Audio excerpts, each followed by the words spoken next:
I've been looking forward to doing this story for a long time. Okay, ready? Behold. The Diagnostic and Statistical Manual of Mental Disorders, Volume 4.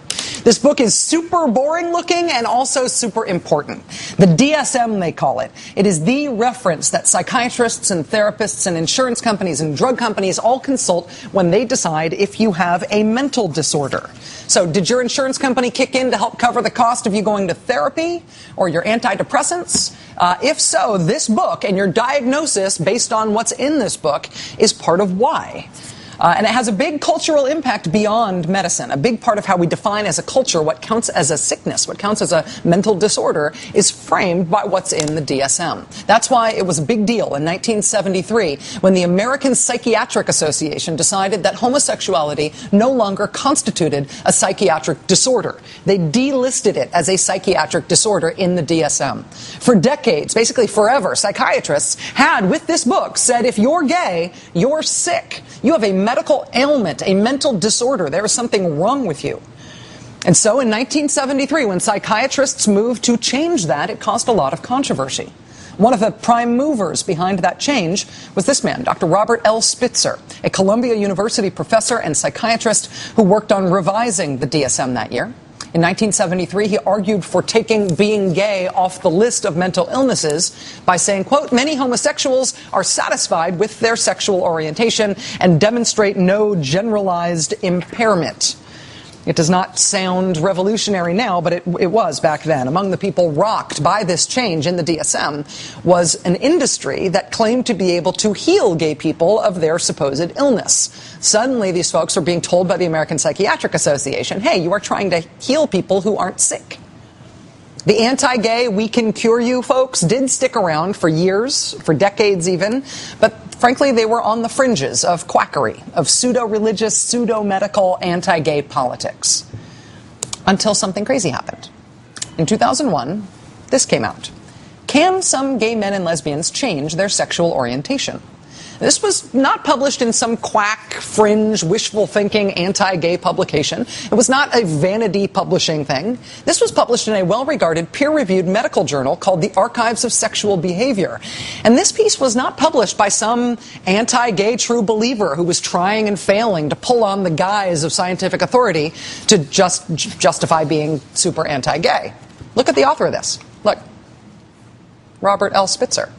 That would be the same Dr. Robert L. Spitzer, who had been so instrumental in delisting homosexuality as a mental disorder in 1973. In 2001, 28 years after Dr. Spitzer told the country that being gay doesn't make you sick, he published this study, which says he studied a couple hundred patients, and he found that you could, in some instances, pray away the gay. You could get rid of your homosexuality through therapy or something. He said some gay people essentially could be turned straight. The anti-gay groups, the being gay is a choice people, the you can be cured of your homosexuality folks, they were over the moon. Look at this press release from a Pray Away the Gay group called NARTH, the National Association for Research and Therapy of Homosexuality. Their press release, prominent psychiatrist announces new study results. Some gays can change. Ever since this study came out in 2001, 11 years ago, Dr. Robert Spitzer's work has been cited as proof that if you want it enough, you can turn yourself from gay to straight. The Cure the Gay people have spent that last 11 years moving to the center of anti-gay politics in the United States. They have become as mainstream as you can get in the anti-gay political world.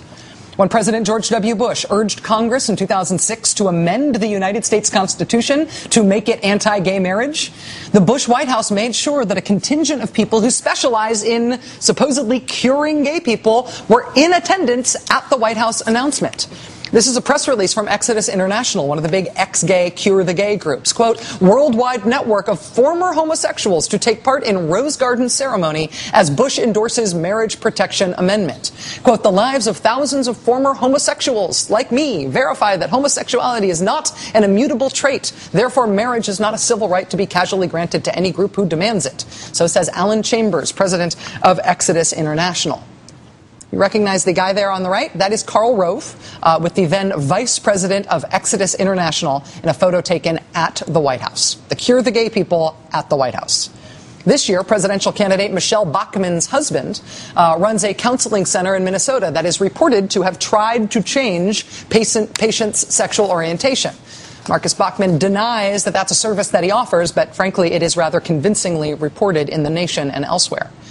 Also, remember the weird speech that Rick Perry gave during the campaign where he hugged that syrup bottle and everybody wondered if there wasn't something a little off about Rick Perry that night? That was a speech before a group called Cornerstone in New Hampshire, an anti-gay group in New Hampshire. Their research page of helpful links on the issue of homosexuality lists exactly 4 helpful links on homosexuality. 4 helpful organizations, all of which are organizations that claim to be able to cure gay people, to be able to cure people of having the affliction known as the gay. The presumptive Republican nominee this year, Mitt Romney, his anti-gay politics are also now homosexuality can be cured politics. We reported on this show a while back. And the Romneys charity with the Romneys' money supports a lot of conservative causes that the Romneys support. CNN did a report on this the other day, finding out that this foundation has supported like pro-gun groups and the conservative think tank at Stanford and some medical stuff. But they also support, to the tune of $10,000 in 1 year alone, a group called the Massachusetts Family Institute. The Massachusetts Family Institute is an anti-gay group based in Boston, Massachusetts, that advocates all sorts of anti-gay causes. And that explains that if anybody is gay, well, you should quit that. Quote, we encourage the healing of individuals who wish to change their choice of lifestyle through the work of Exodus International, Love One Out, and parents and friends of ex-gays and gays. And how do these recommended groups from the Romney-funded organization propose that you do that? They promote magic therapy by which you can be cured of your affliction, like our old friend Richard Cohen advertised. Another technique, bioenergetics, designed to help clients release memories stored in the muscles, in this case by hitting a pillow with a tennis racket. I was angry at my mother. Okay. So I started saying, Mom! Mom! Mom! Mom! Why did you do that to me? What Mitt Romney has been funding as charity is actually advocacy of the predatory quack industry that sells parents on the idea that you can ship off your gay son to a guy like this and he'll ship him back to you straight. It was not an oversight that Mitt Romney's charity gave money to one of these pseudo-scientific cure the gay groups. It was not an accident because this is what anti-gay politics are like now. They have the you can be cured of the gay message right at the heart of what they do in politics. It has been like that since the bombshell Robert Spitzer study mainstreamed this kind of thinking back in 2001. It has been that way for 11 years now. It has been that way for 11 years until last week, when all of a sudden it stopped being like that. Because last week, Dr. Robert Spitzer made it known that he would please like to take that study back from 2001. He would like to retract it. It does not mean what people think it means, and he wishes it had not been published. Last week, the American Prospect magazine published a remarkable piece of reporting, including the explosive revelation that Dr. Spitzer is renouncing this 2001 study that changed gay politics in America ever since. Dr. Spitzer says he wishes he could retract the study from the journal in which it was originally published. He says that efforts to cure gay people of homosexuality, quote, can be quite harmful.